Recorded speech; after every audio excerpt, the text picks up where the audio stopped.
Dans un monde où les choses ne sont pas claires, où presque c'est les ténèbres qui règnent, Jésus vient avec une promesse et il dit que je suis la lumière du monde. Cette promesse est pour toi. Reste avec nous pour en savoir plus et à très bientôt.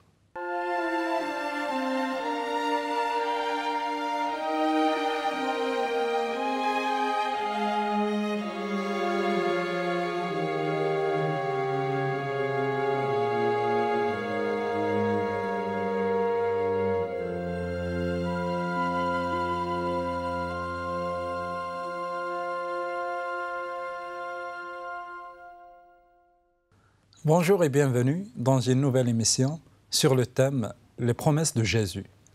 Nous allons continuer avec le pasteur Pierre de chercher ses promesses et aussi de bénéficier de ces promesses que Jésus nous a données durant sa venue et aussi pour toute une éternité.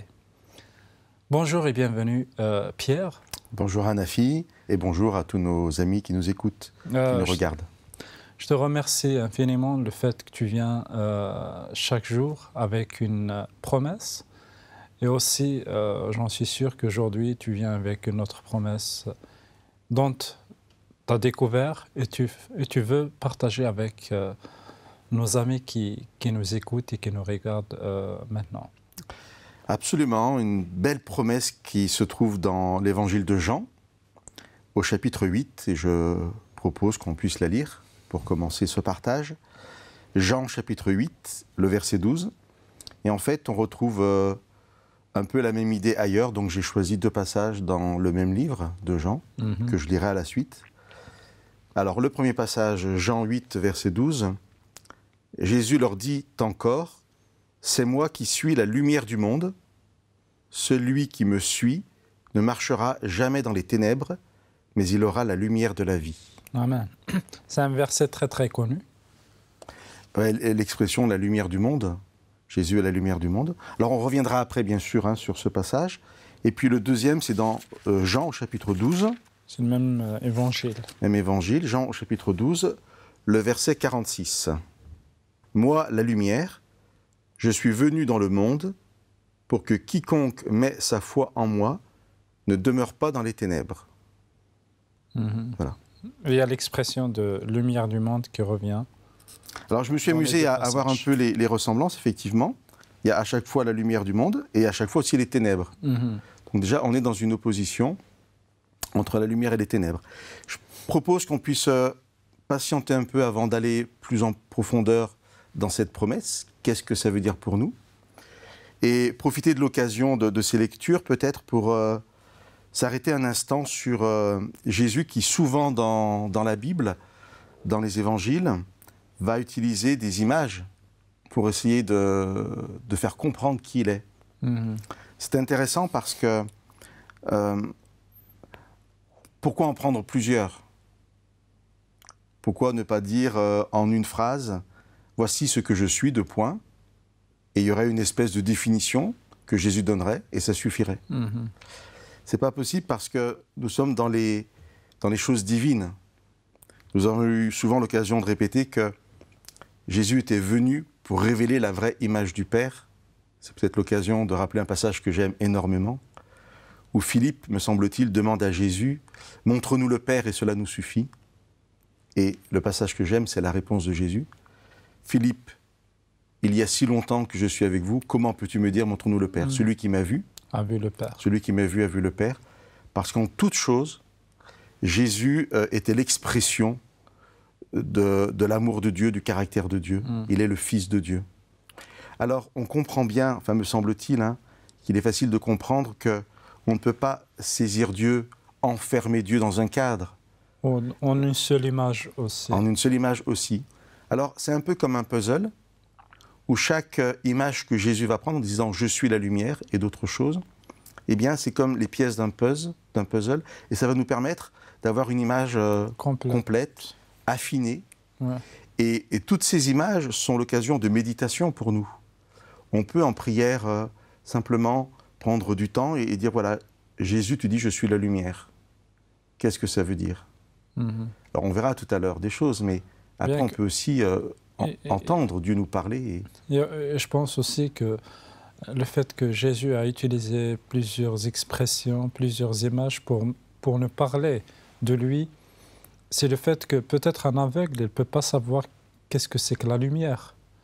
Alors, Jésus, dans d'autres passages, il dit je suis la vérité, je suis le pain. À chaque fois, en fait, si on n'arrive pas à le comprendre dans une image, peut-être on pourra le comprendre dans une autre. Alors, c'est très intéressant ce que tu dis. Effectivement, on est tous différents. On a tous un parcours de vie différent qui fait qu'on va être sensible, plus sensible, moins sensible à une image ou à une autre. Alors, j'en ai listé quelques-unes d'images. Tu as dit le pain, tu as dit, je ne sais plus ce que tu as dit, le chemin, la vérité, le chemin aussi, la vie, la porte. La porte. Voilà. Alors, bien sûr, ça demande à lire les passages, parce que Jésus dit « je suis la porte ». Et puis après, il explique ce que ça veut dire. C'est dans Jean, au chapitre 10, c'est un autre passage de l'évangile de Jean. Et en particulier, l'évangile de Jean, il utilise plusieurs... C'est principalement lui, effectivement. Oui. Et dans les autres évangiles ou dans les autres livres de la Bible, c'est l'occasion aussi de le noter, nous allons avoir les fonctions de Jésus. Alors, je ne vais pas répéter tout ce que je viens de dire, mais c'est exactement pour les mêmes raisons, celles que tu as évoquées à l'instant et celles que j'ai évoquées avant, que nous allons avoir une connaissance de plusieurs fonctions de Jésus. Et chaque fonction nous donne un aspect de son ministère, un aspect de la raison pour laquelle il est sur la terre. Alors là, pareil, j'en ai listé quelques-unes. Jésus dira « je suis le berger ». Donc ce n'est pas juste une image, parce qu'il est vraiment celui qui conduit.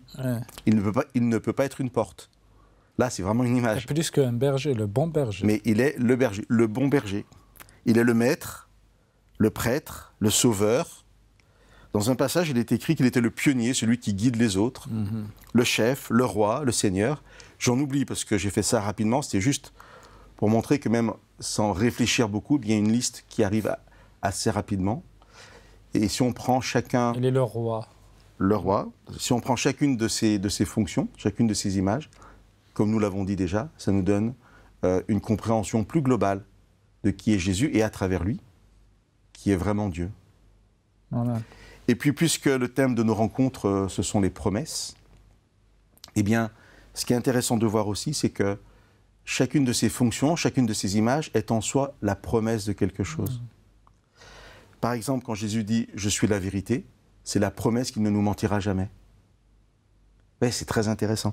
Quand Jésus dit « je suis la porte », c'est la promesse qu'on soit au bon endroit. Quand Jésus dit « je suis le chemin », le chemin, c'est la promesse de ne pas se perdre. Oui, se perdre. Le roi, c'est la promesse qu'on sera dans le royaume, où le roi sera là. Et donc, ce sera intéressant ici de passer du temps comme ça. Chacun s'approprierait des promesses qui lui tiennent à cœur en fonction de ce que dit Jésus sur lui-même. Voilà, donc je trouvais intéressant de prendre ce temps pour partager cela. Je reviens maintenant à Jean 8 et à Jean 12. Et je disais tout à l'heure qu'on pouvait comparer les deux. Dans Jean 8, Jésus dit « je suis la lumière du monde ». Et dans Jean 12, il dit « moi, la lumière, je suis venu dans le monde ». C'est intéressant parce que ce n'est pas parce que Jésus est dans le monde qu'il devient la lumière, comme si sa connaissance de Dieu faisait qu'il pouvait éclairer les hommes qui sont autour de lui, ce qui est vrai, mais c'est plus que ça. Il dit « moi, la lumière, je suis venu dans le monde », c'est-à-dire, il était même avant son incarnation, en tant que fils de Dieu, déjà lumière. C'est pas seulement une petite partie dans le monde, là où il est une petite lumière, c'est une lumière dans le monde, c'est qu'il éclaire tout le monde aussi. C'est ça, mais même s'il n'était pas dans le monde, il est quand même la lumière. Ouais, donc c'est vraiment une caractéristique. Mais on ne peut pas le comprendre, enfin je pense que c'est plus simple de le comprendre en mettant la lumière en opposition aux ténèbres. Et en particulier l'évangile de Jean, parce que quand il parle des ténèbres, il a quelque chose vraiment... il ne parle pas des ténèbres, c'est comme c'est la nuit, il parle des ténèbres comme c'est le mal aussi dans l'évangile de Jean. Tout à fait. Alors ça, tu le dis maintenant, c'est bien. Il faut surtout qu'on pense à le rappeler pour bien poser les choses. Alors, je suis la lumière du monde. Là, je suis dans Jean 8. Celui qui me suit ne marchera pas dans les ténèbres. Donc d'abord, c'est vraiment, voilà, la lumière existe, j'ai envie de dire, par rapport aux ténèbres. Et puis dans Jean 12, moi la lumière, je suis venu dans le monde, qui met sa foi en moi, ne demeure pas dans les ténèbres. Donc c'était lumière et ténèbres, vraiment les deux choses qui sont en opposition, qui sont dans les deux passages, avec la petite différence que nous avons notée par rapport à la lumière. Je suis la lumière du monde, ou je suis la lumière qui vient dans le monde. Et puis il y a deux choses qui sont différentes, mais qui du coup, je vais les proposer, ces choses, comme des synonymes. Dans Jean 8, c'est celui qui me suit, donc c'est l'idée de suivre Jésus. Et dans Jean 12, c'est celui qui met sa foi en moi. Alors ça, c'est très intéressant parce qu'en fait, étant donné que les deux passages parlent de la même chose, du coup, suivre Jésus et mettre sa foi en Jésus deviennent synonymes. C'est très intéressant parce que on comprend l'expression « mettre sa foi », c'est croire en. Mais ça veut dire quoi au final? Est-ce que c'est juste lire quelque chose et dire « ça doit être vrai », c'est vrai? C'est ça croire. C'est croire que ce qu'on lit est vrai. Mais est-ce que ça suffit? C'est très important, mais dans Jean 8, quand Jésus dit « celui qui me suit », ça devient beaucoup plus concret. Parce que là, tout de suite, on pense à quelqu'un qui se lève et qui marche derrière. C'est la définition la plus simple du disciple. Celui qui marchait derrière le maître. Derrière. Et Jésus insiste bien là-dessus. Marcher derrière le maître. Suivre les pas du maître. Voilà. Alors, on a posé un cadre déjà très intéressant. Je reviens à cette idée de promesse. Je peux être plus dans le chapitre 8. C'est moi qui suis la lumière du monde. Celui qui me suit ne marchera jamais dans les ténèbres, mais il aura la lumière de la vie. Alors ça, c'est intéressant. Ce n'est pas juste une lumière qui permet de mieux voir, c'est une lumière qui permet de vivre. Et dire ça, le comprendre, c'est revenir à ce que tu as noté par rapport aux ténèbres. Les ténèbres, c'est d'abord l'absence de lumière, mais si c'est la lumière de la vie, ce sont les ténèbres de la mort. Et donc, ce ne sont pas simplement les ténèbres en tant qu'absence de lumière, mais les ténèbres en tant qu'absence de Dieu. Absence de Dieu. Alors, j'y reviendrai dans la deuxième partie parce que c'est important, mais tu as parlé du mal, je crois, c'est l'expression que tu as choisie. C'est exactement ça. On peut faire des listes. Avec Jésus, on mettra la lumière, la vie, et on peut faire toute une liste de choses positives. De l'autre côté, avec les ténèbres, on mettra l'absence de lumière, la mort, le mal. Merci beaucoup Pierre pour cette première partie. C'est une juste introduction pour cette notion de lumière dans l'évangile de Jean et dans la Bible. J'espère que dans la deuxième partie, on aura l'occasion pour développer plus cette promesse. Attendez-nous pour la deuxième partie.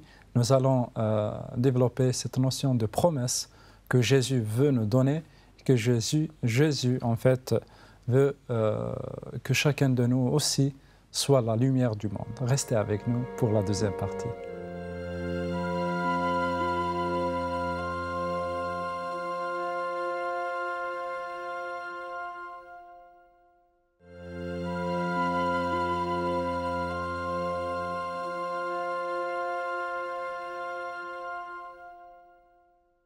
Bienvenue pour cette deuxième partie de notre émission.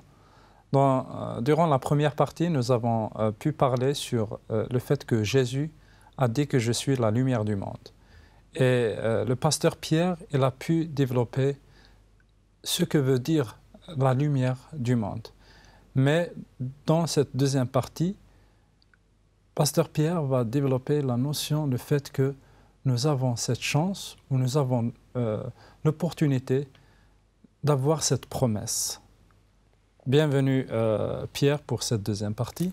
Merci Anafi. Alors on continue dans notre découverte de Jésus, lumière du monde, et de Jésus donc qui, en tant que lumière, lutte contre les ténèbres en quelque sorte. Il nous dit en tout cas, il nous fait cette promesse, celui qui me suit ou celui qui a la foi en moi, on a vu dans Jean 8 et dans Jean 12, ne marchera pas dans les ténèbres. On a dit que les ténèbres, c'était l'absence de lumière, ça c'est la base. Ensuite, nous avons bien insisté sur le fait que c'était le mal. Je l'ai dit juste une fois, mais c'est important, c'est l'absence de Dieu. Et en tant qu'absence de Dieu, c'est la présence du mal. Alors, je m'arrête un instant là-dessus parce que on va voir un passage tout à l'heure qui parle de Satan, qui parle vraiment du diable. Mais ça ne veut pas dire que ceux qui ne connaissent pas Dieu sont diaboliques dans le sens où ils auraient fait une alliance avec le diable. Ça veut dire que l'absence de Dieu fait qu'on est dans le mal, en fait. Et ça peut être aussi sans le savoir. Et c'est pour ça que l'image des ténèbres, elle est très... vague? Non, pas vague, justement. Je trouve qu'elle exprime bien ça. Il n'y a pas la lumière, donc je ne sais pas où je vais, en fait. Donc je peux faire le mal. Et une troisième chose, alors, donc l'absence de lumière, l'absence de Dieu, le mal. Mais une troisième chose, les ténèbres, c'est le manque de connaissance aussi. Jésus dira, on l'a dit tout à l'heure... Manque de connaissance de Dieu. Voilà, je suis la vérité.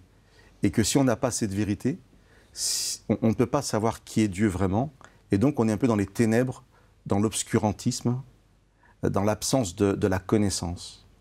Et ça fait que c'est très présent dans l'évangile de Jean, quand Jésus parle de la lumière, parce que la foule, en fait, à qui Jésus s'adresse, ou les spécialistes de la loi, qui peuvent être dans la foule, ou parfois qui sont seuls, à qui Jésus s'adresse, eh bien, eux pensent être dans la lumière, parce qu'ils pensent avoir la vraie connaissance de Dieu. Donc très souvent dans ces passages, nous sommes dans une forme de polémique entre Jésus qui dit « Je suis la lumière, donc je vais vous éclairer, donc je vais vous permettre de comprendre qui est vraiment Dieu. » De connaître... Et une foule qui est religieuse, qui croit déjà en Dieu et qui dit « Non mais attends, qui es-tu pour... ce n'est pas possible. » Et ça, c'est vraiment présent, et c'est intéressant de le noter, parce que, par exemple, dans Jean 8, le verset, la promesse, vous ne serez pas dans les ténèbres, c'est le verset 12. Et tout de suite après, les spécialistes de la loi, que nous appelons les pharisiens, qui sont là, vont dire, ce que tu dis est faux, ton témoignage n'est pas vrai. Parce que pour eux, ils sont sincères en plus, hein, ils pensent vraiment connaître Dieu et marcher avec lui. Et Jésus dit, laissez-moi vous éclairer, parce que vous êtes dans l'erreur. Et dans le chapitre 12, on a exactement un peu la même chose. C'est le verset 46 qui contient la promesse, qui met sa foi en moi ne demeure pas dans les ténèbres. Mais là aussi, on est dans un contexte polémique. Et juste avant, eh bien, Jean écrit ceci, des personnes sont touchées par ce que dit Jésus, mettent leur foi en lui, mais à cause des pharisiens, des spécialistes de la loi, ils ne le reconnaissent pas publiquement pour ne pas être exclus de la synagogue. Verset 43, car ils aimèrent la gloire des humains plus que la gloire de Dieu. Là, ça serait intéressant de développer ça. Je ne vais pas le faire maintenant, mais on est dans cette polémique. À un moment, on va être éclairé par Dieu sur la vérité, sur le chemin à suivre. Mais les ténèbres, c'est difficile d'en sortir. Et ici, les ténèbres sont présentées comme la gloire des hommes. Des humains.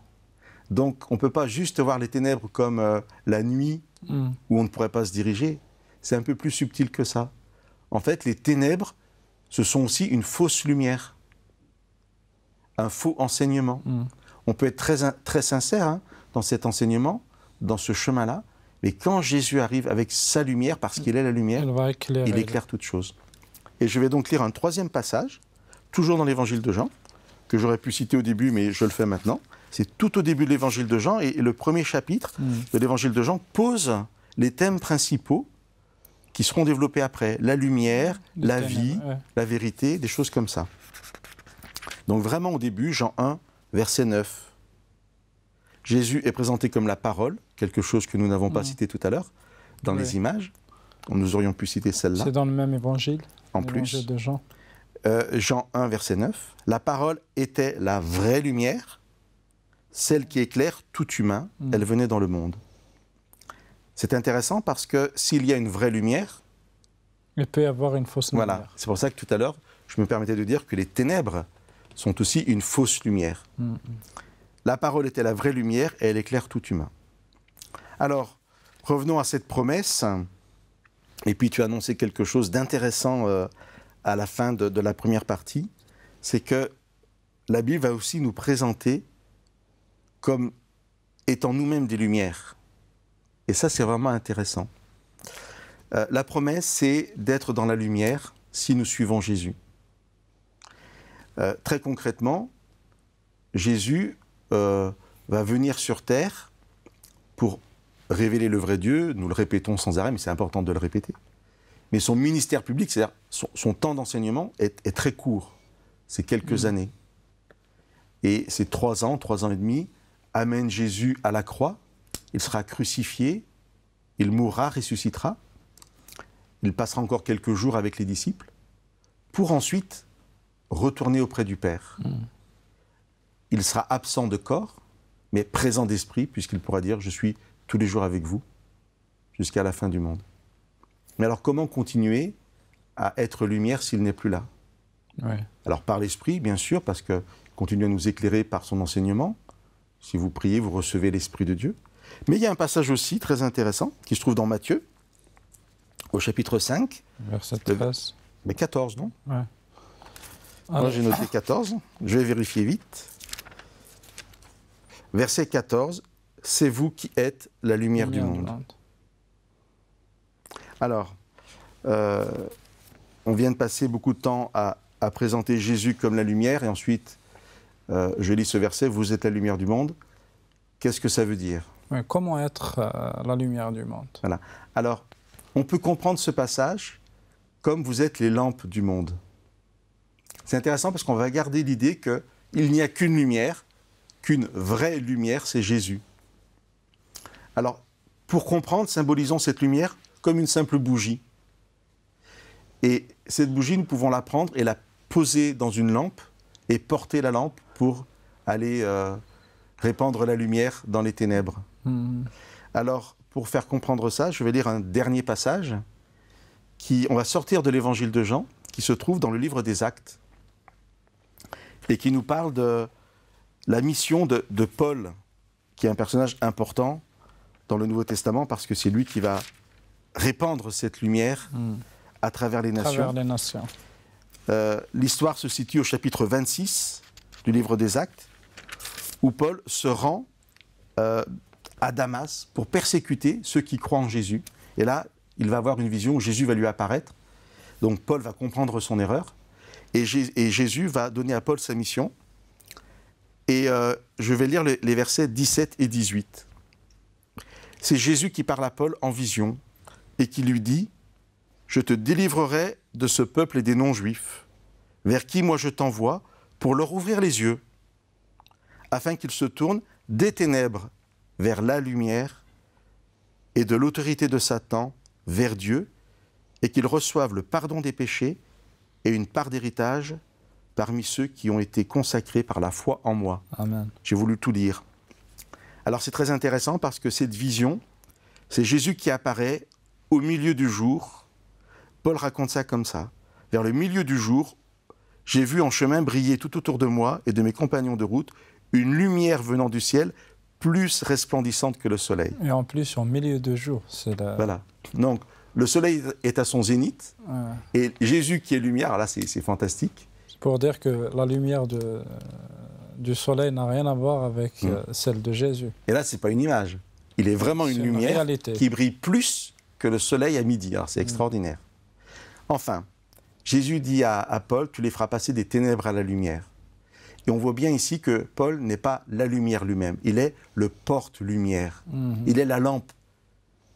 Et c'est comme ça que Jésus peut dire, c'est avec cette pensée que Jésus va dire, vous êtes les lumières du monde. C'est vous qui allez transmettre mon message. C'est vous qui allez faire passer les gens des ténèbres à la lumière, de l'autorité de Dieu à Satan. Et aussi, en plus, Pierre, je pense, la lumière du monde, c'est pas seulement de transmettre l'évangile en parole, mais aussi de le vivre. Absolument. Parce que être la lumière du monde, c'est vraiment de vivre ce que Dieu nous demande, c'est d'aimer.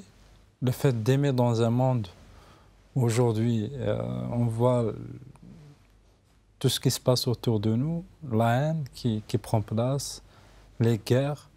Et après, c'est que aimer son ennemi, c'est ce que la Bible nous demande. Aider sans attendre vraiment rien de retour. Je pense que être une lumière du monde, c'est pas seulement aussi des paroles. Absolument. C'est en acte, il faudra le vivre. Là, il y a une chose que je n'ai pas encore dite, et ça sera ma conclusion, mais elle est vraiment importante. En fait, c'est la première chose qu'on aurait pu dire, c'est que cette promesse de Jésus d'être la lumière du monde, d'éclairer tout homme, c'est déjà qu'il n'y a pas d'exclusion, c'est tout humain. Mais la première promesse, c'est enfin d'y voir clair. C'est qu'on ne sait pas qu'on est dans les ténèbres tant que la lumière n'est pas là. Et c'est vraiment cette promesse aussi que je veux laisser à chacun. C'est qu'en s'approchant de Jésus, ils vont comprendre des choses, les choses vont s'éclairer, et chacun, grâce à Jésus, aura vraiment une vision différente de ce qui l'entoure, et même de sa propre vie. Et ça, c'est une très belle promesse. Merci beaucoup Pierre, merci pour tout ce que tu viens de nous dire et de nous enseigner. Je vous remercie du fait que vous avez suivi cette émission. Je pense que la parole est claire, que Jésus est la lumière du monde. Jésus veut nous éclairer sur toutes choses dont nous on ne connaît pas et aussi qui fait obstacle dans notre vie. Je vous remercie infiniment et à très très bientôt.